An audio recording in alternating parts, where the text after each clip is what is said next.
Welcome back to Planetes. We left off last time with Ai learning that Hachi's sensei is dying, but has been sworn to secrecy.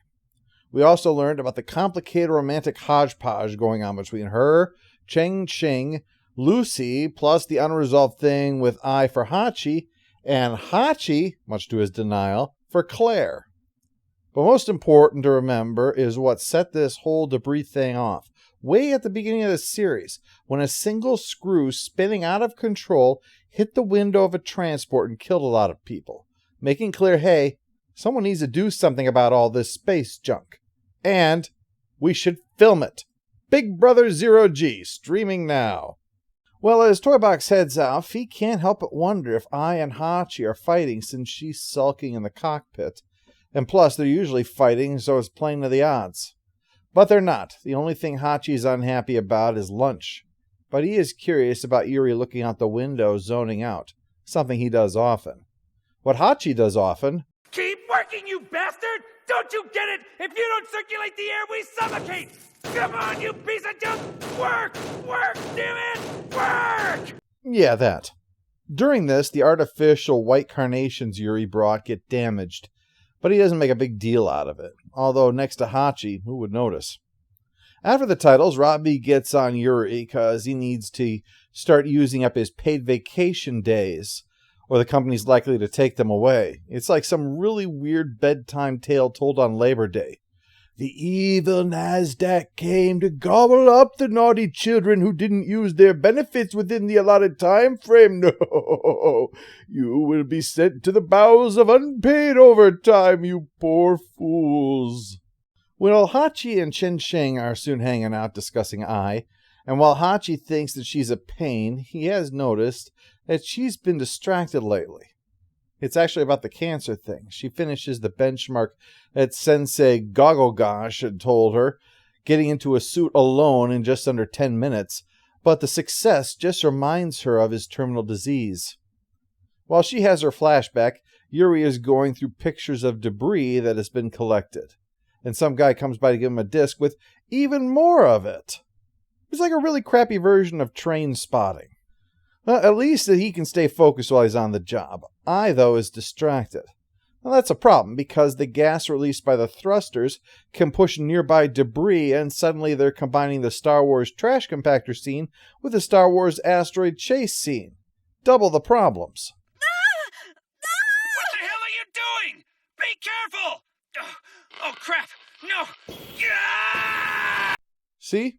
Well, Hachi rips her a new one, which is justified, as if that debris was just a bit different, perhaps heavier or jagged or something.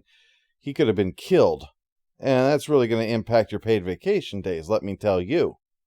Yuri finally steps in because Hachi won't stop, and Ai only raises her own voice when he suggests she's daydreaming about boys on the job. It's not an acceptable screw-up, but there's no need to paint her like a completely vacuous dipshit for making it.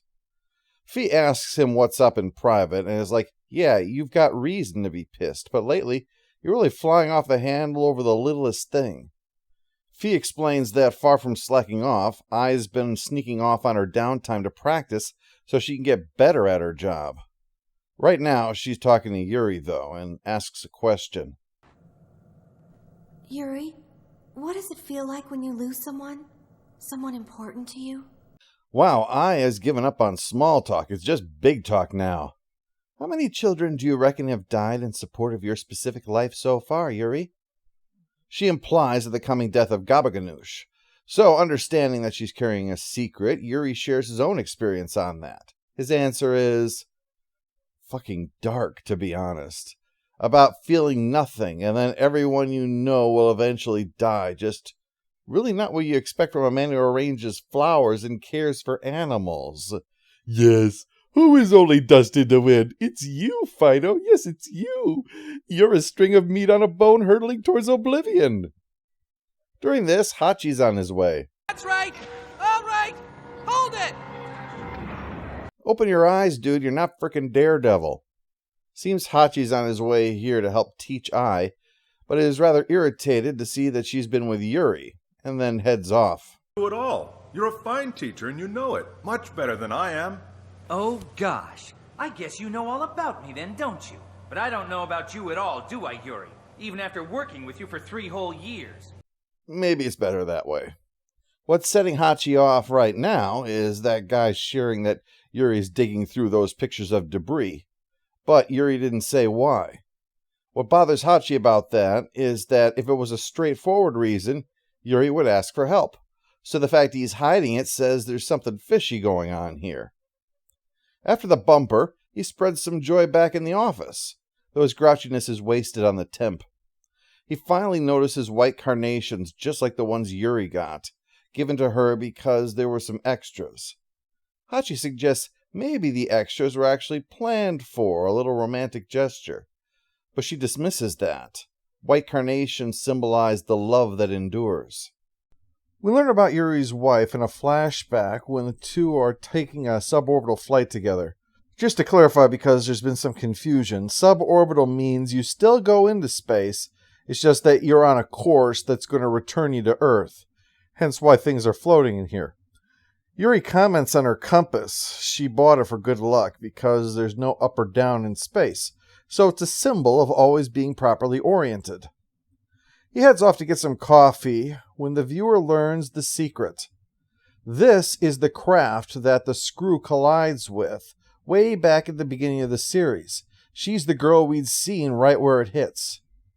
Yuri was injured but survived, but he was one of the lucky ones. The boss finally lets Ai and Hachi in on his tragic backstory, and while lots of personal effects have been recovered, the compass isn't among them. That's what he's been looking for this whole time. Ironically, the compass is lost. Well, out on the job, a bunch of micro debris is flying their way, so they have to leave.